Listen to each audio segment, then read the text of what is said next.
Ah, c'est dommage, parce que bon, on y tient quand même à notre, à ce patrimoine, quoi. À notre, c'était notre vie, hein, enfin, moi je suis né dedans, quoi, jusqu'à la fermeture. C'est une famille de mineurs, vous? Mon père était, non, il travaillait à la mine, mais il était au jour, il était électromécanicien. Il était au jour, bon, il a été au fond quand même, hein, sur sa carrière. Il doit avoir 3-4 ans de fond, mais pas continu, quoi. Des fois, il descendait une semaine, 15 jours, s'il y avait un gros boom qui devait descendre, mais sinon il a fait la majorité de sa carrière au jour, comme électromécanicien. Mais ouais, mais on a tous été élevés dedans. Mon grand-père était dedans, mon arrière-grand-père était dedans aussi. Ils étaient tous. Ma grand-mère a travaillé comme trieuse aussi, quand on voit les photos de trieuse et tout. Ma marraine et tout, ils ont commencé aussi. Mon arrière-grand-père a commencé à 11 ans. Ouais. Vous, qu'est-ce que. Ah non, moi je suis ajusteur mécanicien. Non, moi je travaille à l'usine. Je travaille à l'usine, moi. Comme ajusteur mécanicien, mais c'est bien, bon, j'avais pas le choix, c'était fermé quand j'ai commencé à travailler.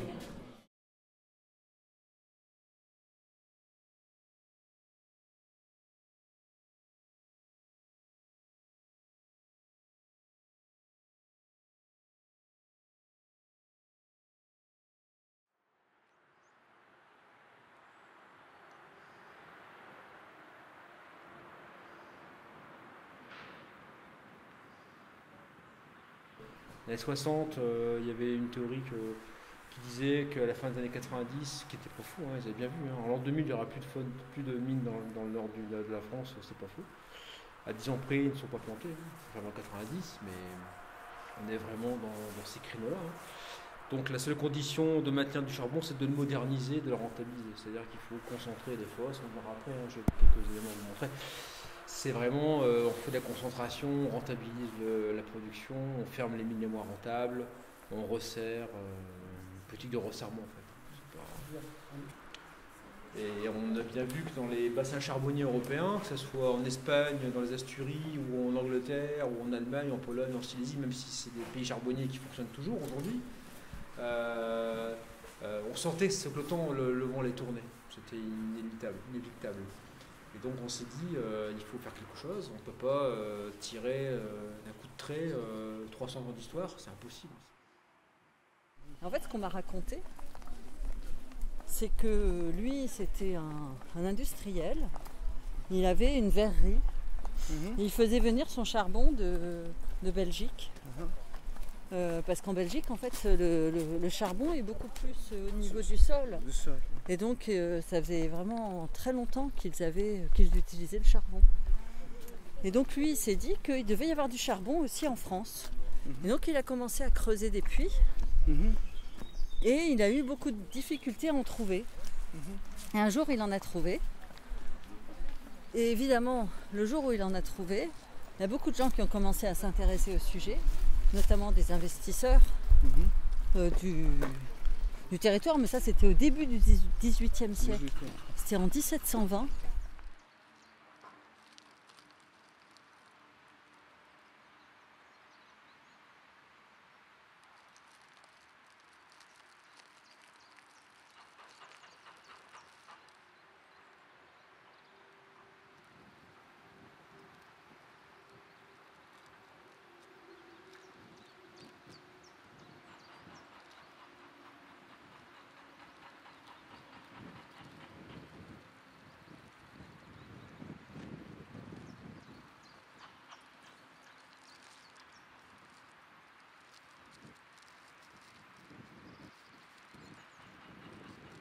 Quelque part dans l'humanité, on est passé du bois comme énergie pour se chauffer ou produire de l'acier ou du métal, du charbon.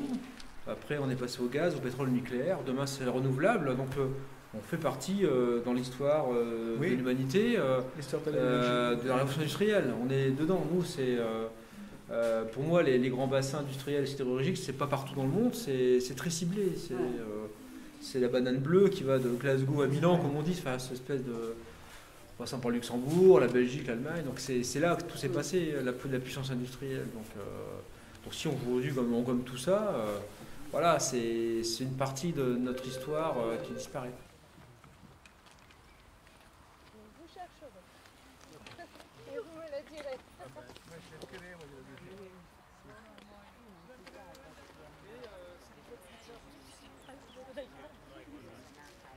Après, pour attirer des nouveaux, il y a toujours moyen quand même à un moment, mais c'est compliqué des fois. Après, bon, les anges gardins, eux, ils sont en route à récupérer plein d'endroits, plein d'espaces qui sont plus cultivés actuellement, qui remettent en culture et bon, Mais sur des espaces, des vieux anciens espaces industriels, il n'y a pas, je sais pas, par exemple sur des friches comme la friche du l'entre-deux, tu vois, la friche du 5, ou tu crois faudrait combien d'années pour que la terre elle puisse redevenir cultivable? Là, il faut encore enlever du caillou. Hein. Ouais, il y a encore un peu de caillou quand même.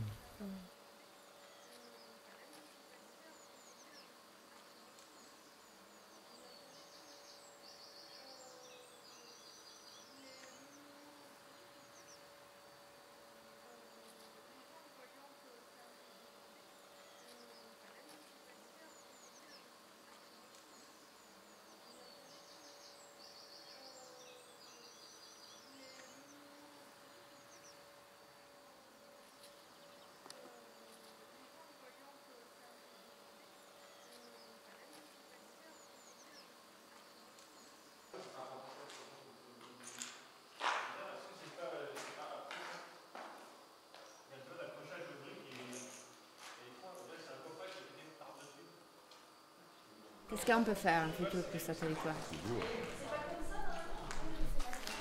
Il faut motiver les gens déjà, il faut les motiver. Marie, tu m'arrêtes si j'ai des conneries.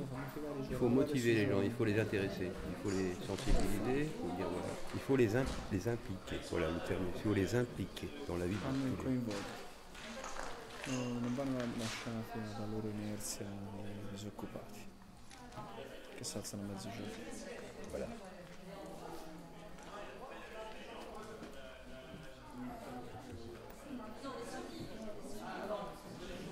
Ok. C'est pas les éduquer, hein, c'est les impliquer.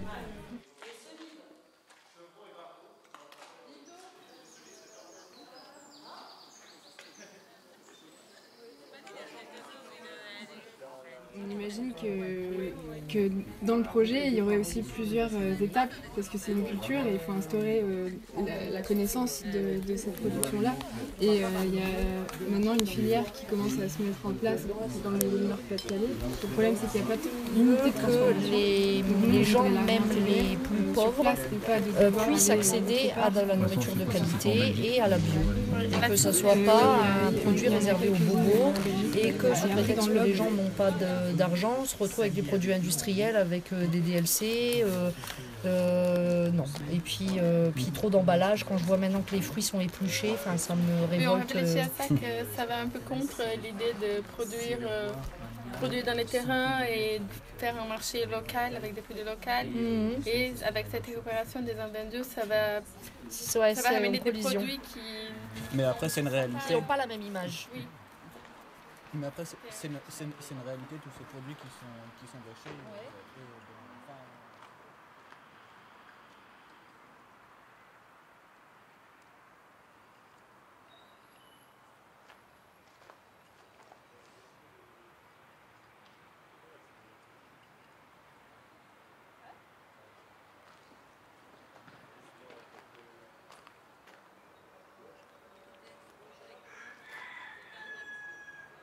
Et puis aussi, on en est arrivé à l'idée de l'archipel nourricier parce qu'on s'est intéressé à l'agriculture urbaine, tout ce qui... En ayant rencontré les gens de ce Gardin, c'était encore plus précis pour nous, cette idée de repenser une boucle qui serait ponctuée par des petites interventions, mais qui servirait à cet archipel nourricier. Mais vu qu'il faut penser aussi à l'aspect un peu plus touristique du Cavalier et de cette boucle, il y aurait forcément d'autres projets avec d'autres programmes qui pourraient s'implanter à ces endroits. Donc, on peut vous montrer plus précisément. En termes de programme, on était 3 à travailler dessus. Donc on a imaginé un peu ce qu'on a appelé le pôle qui serait... Bon. On termine ? On termine.